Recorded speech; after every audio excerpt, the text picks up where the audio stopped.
Okay, fellas, today we're thinking about queerness. I'm sure I'm not the first person to have had or documented these thoughts, but this is what's on my mind lately. Um, so first of all, I'm wondering about the idea that perhaps traditionally non-queer or technically socially conforming people in terms of gender and sexuality can be queer in a way. I'm floating this idea. I'm not going to say that I'm 100% on this, but I've just been thinking about, like, for instance, there are a lot of older white cis, even younger white cis gay men who participate in a lifestyle that is by its nature only queer coded by sexuality, not by gender, in the sense that, people who are still identifying as men in this case, and were assigned male at birth, like, are not dealing with the queerness of a changed gender. Sorry, not a changed gender, but any expression or sex changes based on one's own gender. These people, like, can still live more, at least in America, like, socially acceptable lives. Like, these old white gay guys can live, like, very normal lives in, for instance, like, an area that's not super rural or southern, which is a ton of America. And I guess maybe that's one of the issues of, like, America is, like, a lot of different countries that just call themselves one country. But I'm from Alabama and I moved to California and I live in Connecticut now, and those places are different countries. And even just cities and rural areas are different countries, even within a state. But I guess I'm just thinking about, like,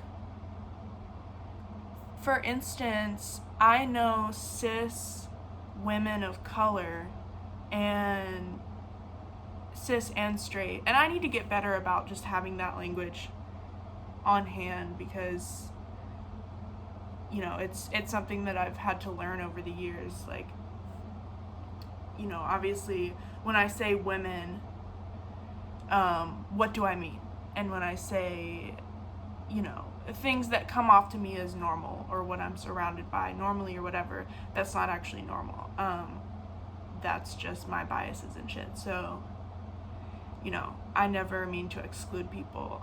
So I'm trying to just get the vocabulary better and always clarify, do I mean men or do I mean cis men? Because it's a different thing. But I think there's a lot of people who maybe are not technically queer in the realms of sex, sexuality, or gender, or anything kind of in that, world,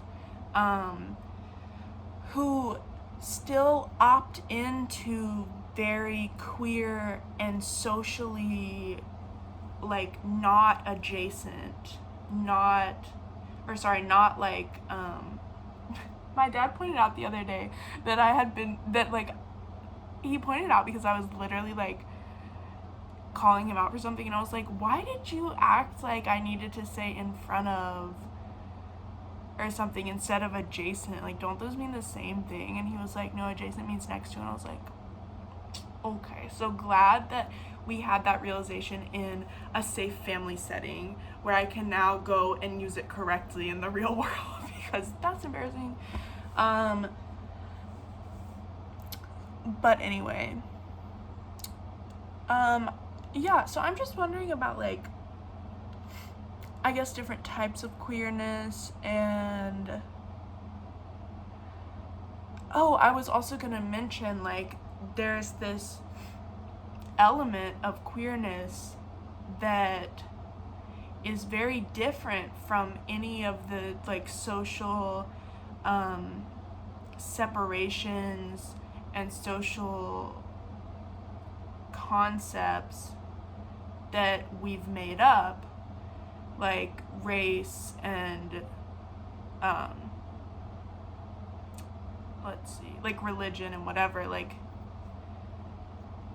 or maybe not religion, sorry, I'm like, the weed's kicking in a little. But what I'm trying to say is that sex and gender are something that you have to trust the person you're talking to. Like, you don't get to decide if someone is gay. There's like a lot of celebrities that people, like even fans, will be like, oh my god, he's definitely gay, she's definitely bisexual, whatever. And at the end of the day, the thing is, there's like a logical and philosophical argument here of like, well, what if I've met men who I'm like, there's like no way he's not gay based on how he's acting, based on blah blah blah. And do I necessarily think that it's incorrect to like think that there are certain indicators of being gay or being straight and certain indicators of whatever? No, I think that that can be true. I don't think that it is ever summed up in stereotypes, because stereotypes are like across the board pretty harmful. I think it's not necessarily about stereotypes, but about like, if you've known many gay people and many straight people, then like there are certain characteristics or qualities or whatever that gay people tend to embody more. For instance, like being liberal or something, even something voluntary like that. Like, it's not something necessarily involuntary, but like, I've met people who I'm like, I'm sure they're gay, and their denial of that, their claim that they're straight, I assume is like false in a way. Even like Republican politicians or something who are super homophobic, and then like it comes out that they've been doing gay shit like behind the scenes. And I think that gets into a hazy territory, because does a person who's in denial of their own sexuality become queer only when they realize and or publicly express their queer sexuality or gender identity, or were they queer the whole time? Somebody who identifies as bisexual for a few years, or as asexual for a few years, or as pansexual for a few years, or somebody who identifies as non-binary and then decides that really they do identify more with the gender that aligns with their assigned sex at birth. Like, do those people become not queer when they fall back into the technical lines, but they're still almost all the time continuing to live the same queer lifestyle that they were living before? Like, what makes a cis drag queen queer? And does it even have anything to do with their drag, or is it just the fact that a cis male drag queen is gay? Like, they're gay, who they fuck is making them queer, and the drag is not making them queer because they identify as a man, even though they are living in this way that's just so tied in with queerness, and interacts so heavily alongside it, and usually within it. I mean, like, I don't know, even just like a straight girl or something who's friends with almost all gay people, or like me thinking I need to clarify that they're not actually friends with like almost all gay people in the whole world, but most of their friends are gay people. Like, even that, I've witnessed that, and it's like, maybe they think they are / are straight right now and won't be in the future, and or will realize that that was always the case. Like, a lot of trans people talk about how, you know, they didn't necessarily know until a certain age. A lot of gay people talk about they didn't know until really late that they were gay. They thought they were straight, then they thought they were bisexual, then they thought they were gay. And,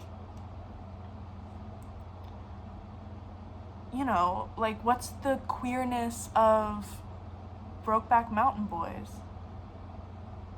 if nobody's seeing them?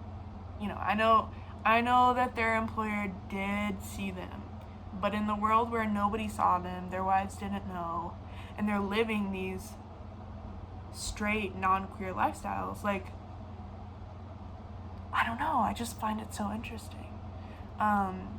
Obviously, I hope that I did not say anything that was hurtful in any way.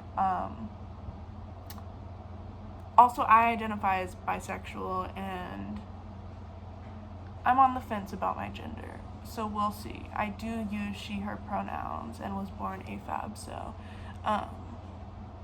but in my made-up language that I use with my bestie, that we, like, use every time we talk, which is, like, all the time, I do use male and female pronouns. So I think maybe it's a matter of, like, at what point will I become comfortable embracing that a little bit more in my real social life? Or do I want to? Do I want it to just be a thing that only my close friends need to acknowledge and encourage in me? You know, I don't know. But yeah, that's my thoughts for tonight. Thanks for listening. I trimmed my bangs tonight. I love my binder tattoo so much. I wanted to get this for so long, and part of the reason I wanted to get it, listen, do I sometimes do things a little bit to spite people who piss me off? Yes. Now, did this guy piss me off? Not necessarily, but, like, looking back on it, I'm like, I'll do what I fucking want. Because I was with McDonald's I was with McDonald's on a date. I was in McDonald's with my friends, and I was, like, talking pretty loudly, as I normally do, because I love being the center of attention, even though I'm also simultaneously the most shy person you'll ever meet. Don't ask me how I do it. I don't make the rules. But I was just talking to my friends, like, oh, one day I want to get a bender tattoo. Like, it's just, like, I want it so bad. And this guy who was, like, middle-aged and a little bit drunk and was like, ha ha ha, like, maybe you should rethink that one. Maybe you should spend a little more time, you know. And I was like, ha ha ha. No ha ha. Anyway, I have, like, more stuff I want to talk about. So I kind of like this. I kind of like the non-pressure of, like, doing a conversation so that I can just, like, kind of operate alongside my OCD a little bit, so that I, like, won't forget anything, because I, like, want to say things in a very specific way and order, and, like, it's very nuanced. And when I'm, like, having a conversation with someone, I feel like sometimes I just give up in a way, because it's like, I'm not going to be able to lay it all out unless you're just silent for 15 minutes, which is, like, not a conversation anymore. But I think that's maybe just the life of, like, a writer who sometimes doesn't realize that maybe the stuff they want to talk about is stuff they should be writing about. But I guess this is kind of similar to writing a first draft, just brainstorming and shit, so that's cool. Okay. La la la la la. I'm gonna go watch more Keeping Up with the Kardashians. Don't ask me, babe.